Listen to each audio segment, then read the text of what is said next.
Selamat siang adik-adik sekalian, salam budi luhur. Salam semangat kembali ya adik-adik. Kali ini kita memasuki minggu ke-6 pada mata kuliah Sosial Media Marketing. Nah, perlu Anda ketahui adik-adik sekalian, seperti yang sudah kita diskusikan beberapa waktu lalu, khususnya pada pertemuan pertama, kata Sosial Media Marketing berarti kan ada dua suku kata ya dek ya.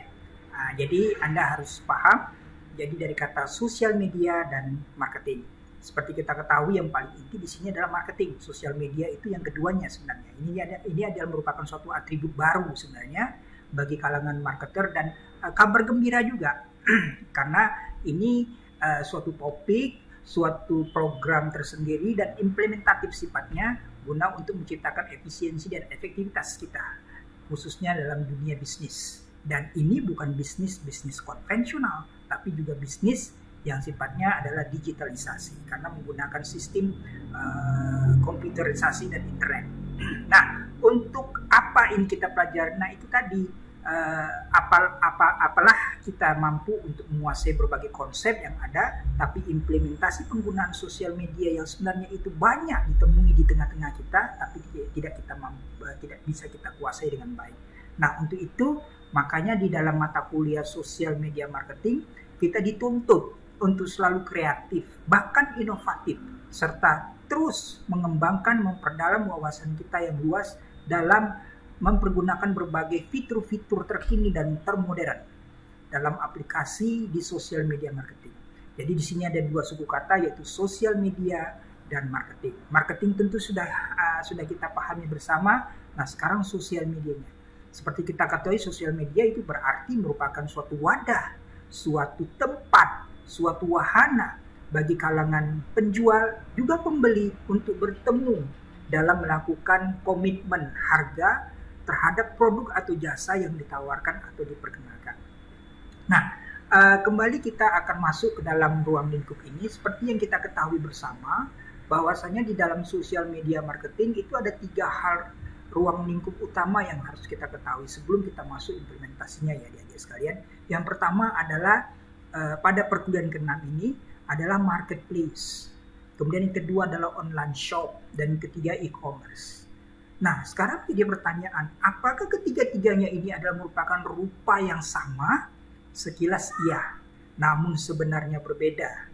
Tentu Anda harus bisa menelaah dan membedakan mana sebenarnya marketplace, mana sebenarnya online shop, dan mana yang namanya e-commerce. Baik, marketplace ini adalah sebagai wahana sebenarnya pertemuan antara penjual dan pembeli, tapi tidak dilakukan secara directly, tidak dilakukan secara langsung. Artinya, penjual dia tidak menggunakan aplikasi sendiri, tidak menggunakan web tersendiri, tapi sudah ada wahananya yang memang sudah ada tersistem dalam komputerisasi, dan itu sudah dikenal oleh masyarakat luas. Serta satu lagi yang paling penting, pemasar dengan customernya tidak bertemu secara langsung, tapi diwadahi, dimediasi dengan namanya marketplace ini. Nah, siapa saja marketplace? Supaya kita dalami dulu, marketplace merupakan suatu wahana sebagai mediasi ketiga yang mempertemukan antara penjual dan pembeli secara tidak langsung dalam memperkenalkan produk atau menjual produk dan jasanya. Salah satunya tentu adik-adik masih ingat yang namanya Tokopedia, ya, Bukalapak, Shopee, Lazada, JD.ID, ya, kemudian ada lagi OXL, dan beberapa lagi fitur-fitur di marketplace yang sudah dikenal oleh masyarakat. Nah, kalau online shop justru merupakan kebalikan dari marketplace, ya. Artinya online shop ini adalah merupakan suatu wahana yang memang sengaja diciptakan atau sudah disediakan dalam wahana internet atau secara digitalisasi, tinggal dipilih langsung oleh si penjual. Nah, kemudian itu bisa diinstal sendiri, apakah menggunakan media handphone, menggunakan media PC atau laptop tersendiri, dan pada saat itu setelah terinstall dengan baik, penjual bisa bertemu langsung tanpa adanya mediasi orang ketiga.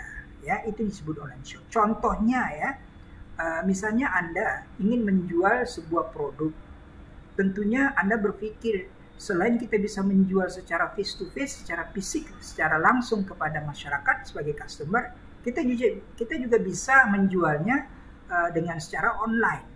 Misalnya menggunakan media sosial berbentuk WhatsApp. Nah, WhatsApp juga ada banyak, ada Omo, ada Memo, ada penjualan langsung dan segala macam. Aplikasi itu tersedia. Apabila Anda membuka fitur dari handphone, itu tersedia aplikasi namanya Play Store, dan di situ akan muncul sesuai dengan apa yang diinginkan. Tinggal kita install dengan baik, tertera, kemudian siap dengan internal memori yang ada.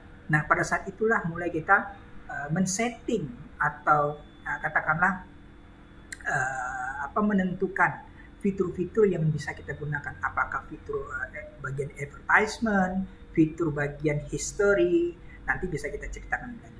Nah, e-commerce bagaimana? E-commerce juga sebenarnya hampir sama dengan marketplace, namun e-commerce ini dia merupakan suatu tapak-tapak wahana yang memang kurang begitu banyak diminati atau masih sedikit asing dari masyarakat. Baik, coba kita perhatikan satu-satu. Jadi marketplace ini dia menyediakan tempat bagi mereka yang ingin berjualan di website. Contoh daripada produk-produk yang ditawarkan itu banyak sekali ya. Ada Tokopedia, ada Lazada, Shopee, dan lain sebagainya seperti tadi sudah kita jelaskan. Nah, adik-adik, seperti inilah yang kita sebut implementasi tadi ya. Tentu Anda masih ingat bagaimana cara kita menjual produk, entah itu juga merupakan produk bekas atau second juga bisa kita lakukan. Misalnya yang paling sering di kalangan anak muda itu mereka mengenai namanya Shopee. Itu bisa kita lakukan dengan cara memposting gambar-gambar produk apa yang akan kita lakukan. Baik adik-adik, karena waktu begitu terbatas dan ini untuk penyegaran saja, untuk online shop dan e-commerce nanti akan kita jelaskan pada pertemuan ke-7. Terima kasih atas perhatiannya, salam sejahtera dan salam budi luhur.